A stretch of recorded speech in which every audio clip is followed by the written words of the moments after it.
Hey guys, it's Robin, RsIslandCrafts, and welcome to my studio. This is my Whip It Wednesday video where I'm going to show you what crafty things I've been working on this week.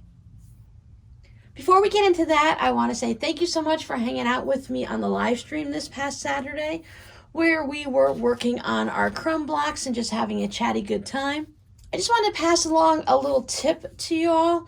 Not every live stream is going to be a tutorial. Not every video that I put up will be a standard tutorial. It's going to be kind of whatever's happening in my life and I'm in the mood for and what you guys have been requesting. But sometimes on the live streams, I just want to sit and sew with a bunch of friends and be chit-chatty and not really accomplish very much, but leave and walk away feeling satisfied and complete and relaxed and happy because I hung out with a bunch of crafty people. We did a crafty thing and yeah, it was great. But to help you guys out, because I know not everyone loves the chatty videos, and for those of you that do love the chatty videos, keep an eye out in the titles. The titles will give you an idea of what the video's about. I've been trying to put in them, not in the old videos, but just in the recent ones and such in the past few months or year, that if it's going to be a chatty video, I put the words chat or chatty in there or something along those lines. Lately, I've been using chat or chatty. If I put something in like craft and chat, that means I'm going to be working on a craft, whether it's embroidery or knitting, or if I'm making handmade paper or cards or whatever. And while I'm making that craft, I'm going to be chatting. Most of the time, you're going to see those over in the Patreon group. My patrons are kind of used to that type of video, but I have been starting to put some of them over here on YouTube for you all to enjoy also. Plus to see just different types of crafts, decide if maybe that's something you might want to try. Also, many of you asked for chatty videos. So I like to add a couple chatty ones in, but as I said, if you don't like the chatty ones, just check the title.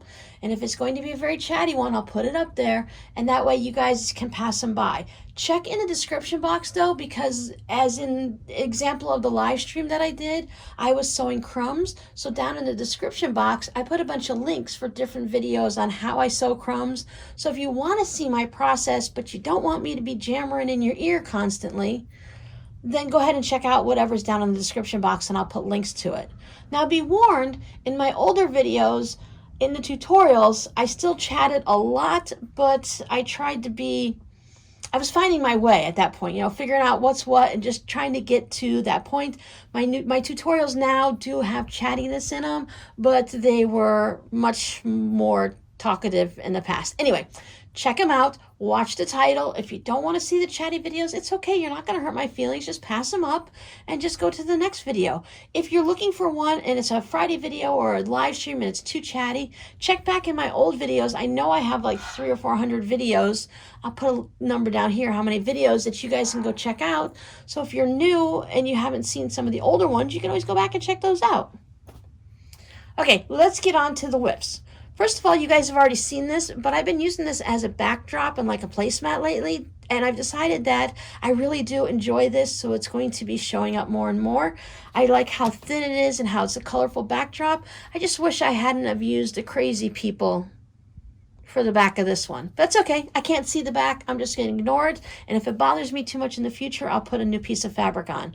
But the reason I have this down is that light and the shadow from my phone and the tripod. That drives me crazy. I don't know if you guys even notice it, but I like to cover up that light anytime I can, and it just gives you something fun to look at.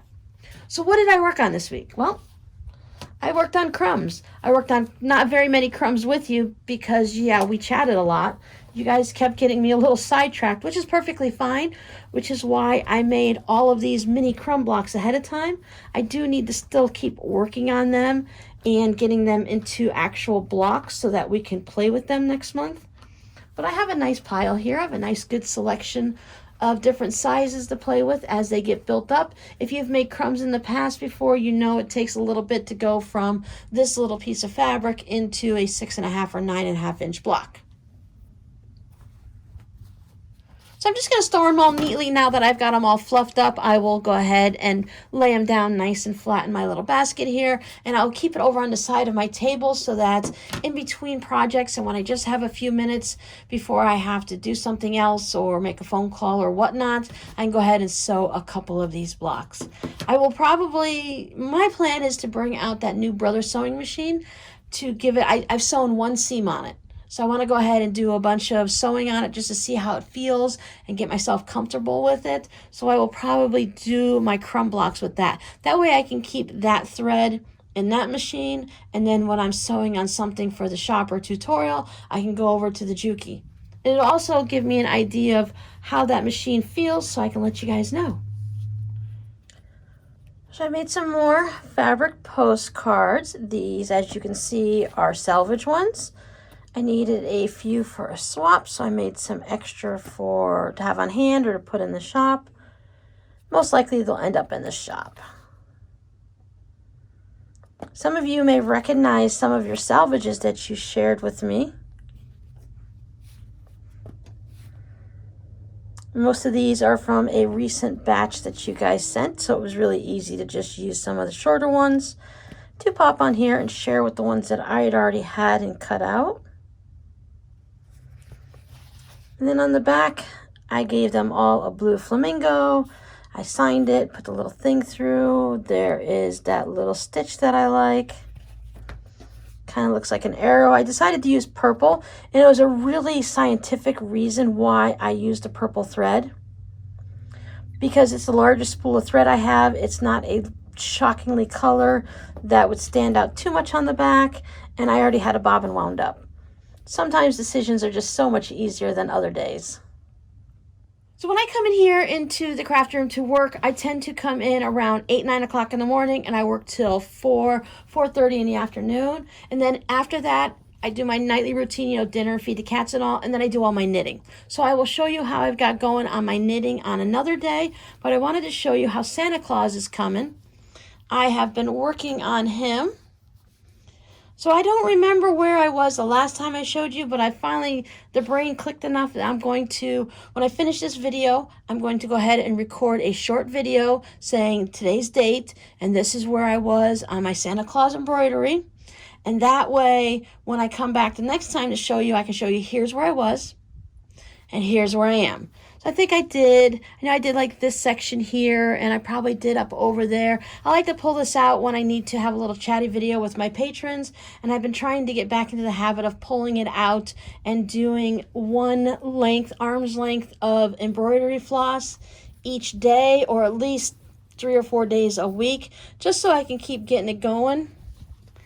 There's a lot of little parts in different sections, and then some wide open sections, and then there's a lot of little stitches as I get down here. The candy canes, let me show you what they look like. The candy canes do take a lot of time, and there is a whole bucket of them here. 1, 2, 3, 4, 5. There's 7 of them in a little pail down here. There you go. So yeah, that's what I'm going to do. But that's something I've worked on also. I will show you my knitting soon. I'm so close to getting to a certain point on my socks, and I've got to the point where on my last increase on the second sleeve of my sweater, and I really just want to show you the 2 sleeves being finished, and maybe possibly almost being finished with my socks, if not finished. You guys, if you want to see them more often, let me know. I know some people want to see the knitting and some don't. I might just put up a little extra video sometime during the week for those that do enjoy a little extra chattiness, for a little background noise. We'll see. I'll come up with something. When I first started last week's secret code word at the end of the video for the hardcore people that make it all the way to the end, I thought you guys were just going to talk about, mention cardinals and stuff like that, or just say the word, but some of you got really creative. You can always go back and read through some of the comments if you want. There were some that were they were fun. The way you put them into different put the sentences and stuff like that. It was very creative. And I loved how many of you also talked about how cardinals are that little bit of someone who's passed that's come back down to visit you and stuff. That's how my daughter sees it and how my family has always seen it. She's the one that sees cardinals. She sees 2 of them. So she figures they're great-grandma and great-grandpa all the time.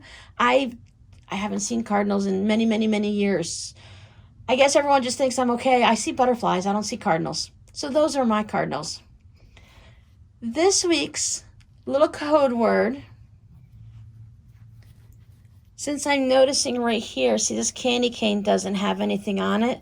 There's a tree and a present. So this week's code word will be present. You guys should be able to have a lot of fun and come up with something with that. That should be easy to put in a sentence. So thanks for hanging out with me again this week. I hope everyone's staying dry and safe and warm. I hope everyone who's lost their power is, at this point, hopefully you guys have all gotten your power and your water back. The sun is supposed to be coming out in so many places down in the south that you guys should be warming up. I hope you have a very safe and crafty week, and I'll see you next time. Bye.